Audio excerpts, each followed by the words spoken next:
ओम काली। सभी हिंदू धर्म प्रेमी भाइयों बहनों को मेरा हृदयपूर्वक ओम काली। गांधी के मामले में अपशब्द बोलने के लिए मुझ पर FIR दर्ज हुई। मुझे उसका कोई पश्चाताप नहीं है। गांधी ने किया क्या है हिंदुओं के लिए? विश्वासघात किया है देश का। 14 वोट प्रधानमंत्री पद के लिए सरदार वल्लभ भाई पटेल जी को थे और 1 वोट भी नेहरू को नहीं था, तो भी नेहरू को प्रधानमंत्री क्यों बनाया? और ये वंशवाद की जड़ फैलाने वाले ये गांधी ने पूरे के पूरे कांग्रेस के अन्य प्रतिभाओं का खच्चीकरण कर दिया, अन्य प्रतिभाओं को कुंठित कर दिया। एक वंश गांधी नेहरू वंश का ही बोलबाला करने लग गए। सरदार वल्लभ भाई पटेल के हाथ में अगर तब प्रधानमंत्री पद गया होता था तो भारत अभी सोने की चिड़िया बनता था, भारत अभी जगत गुरु होता था, भारत अभी चक्रवर्ती सम्राट होता था, अमेरिका से भी बड़ी पावर भारत बन जाता था। यह महान विश्वासघात भारत की जनता के साथ में गांधी ने किया, इसलिए मेरे हृदय में तिरस्कार है गांधी के प्रति। हिज हाइनेस श्रीमंत ज्योतिरादित्य सिंधिया जैसे महान प्रतिभाएं कांग्रेस में थी, है, लेकिन इस गांधी नेहरू वंशवाद के कारण उनको व्यवस्थित कार्य करने का मौका ही नहीं मिलता। इस वंशवाद के जनक गांधी हैं, इसलिए गांधी नेहरू खानदान के वंशवाद के जनक हैं, राष्ट्र के जनक नहीं, इसलिए राष्ट्रपिता नहीं है। मैं नहीं मानता, कोई माने उनकी इच्छा। दे दी हमें आजादी, बिना खड़क बिना ढाल, साबरमती के संत तूने कर दिया कमाल। ये गाना लिखने वाले को 100 जूते मारने चाहिए।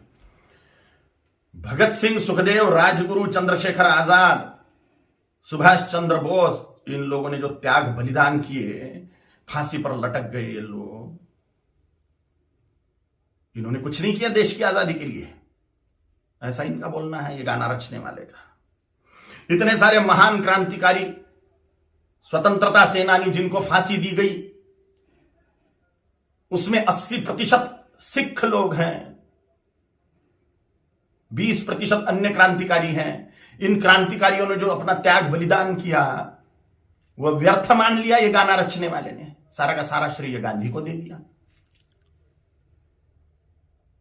एक लाठी खाई गांधी ने कभी? ये फांसी के फंदे पर झूल गए ये नौजवान, लेकिन इनको कोई श्रेय नहीं।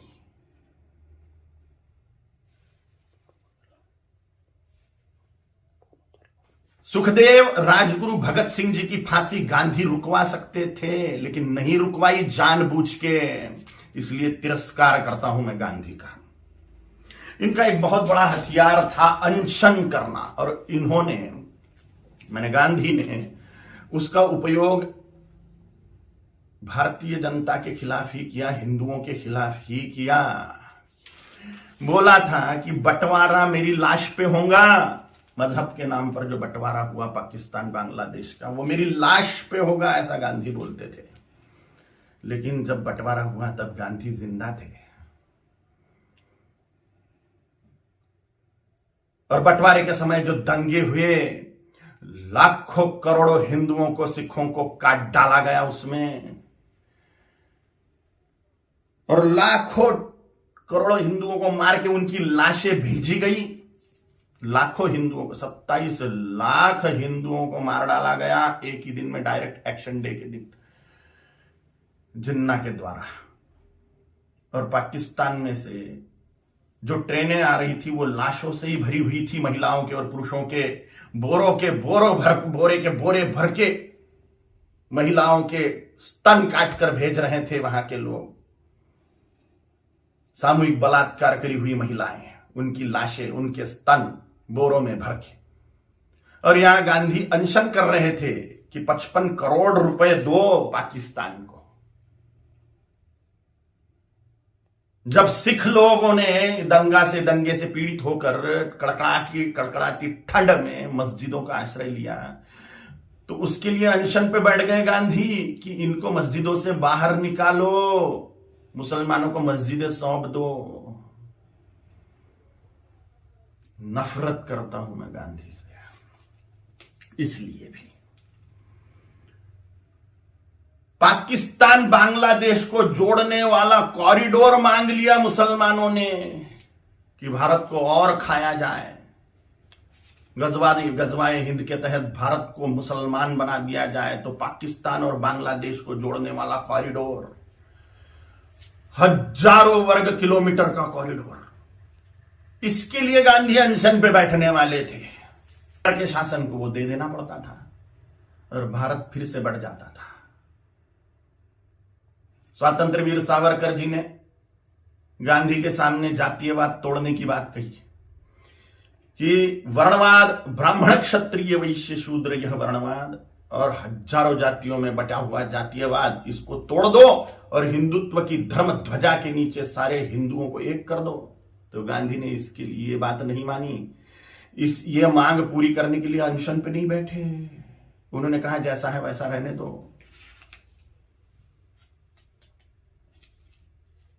डॉक्टर बाबा साहेब आंबेडकर जी ने बोला था कि संस्कृत को राष्ट्रभाषा करो, देश की भाषा संस्कृत होनी चाहिए। तो डॉक्टर बाबा साहेब आंबेडकर की बात को संसद में मनवाने के लिए अनशन पे नहीं बैठे। ये स्वतंत्र वीर सावरकर जी का अवमान मानता हूं मैं, ये डॉक्टर बाबा साहेब आंबेडकर जी का अवमान मानता हूं मैं। ऐसी ढेर बातें हैं, ढेर बातें। कोई राष्ट्रपिता नहीं हो सकता। करोड़ों सालों से राष्ट्र है, उसका काय का पिता 200 साल पहले आया हुआ व्यक्ति कैसे पिता बनेगा?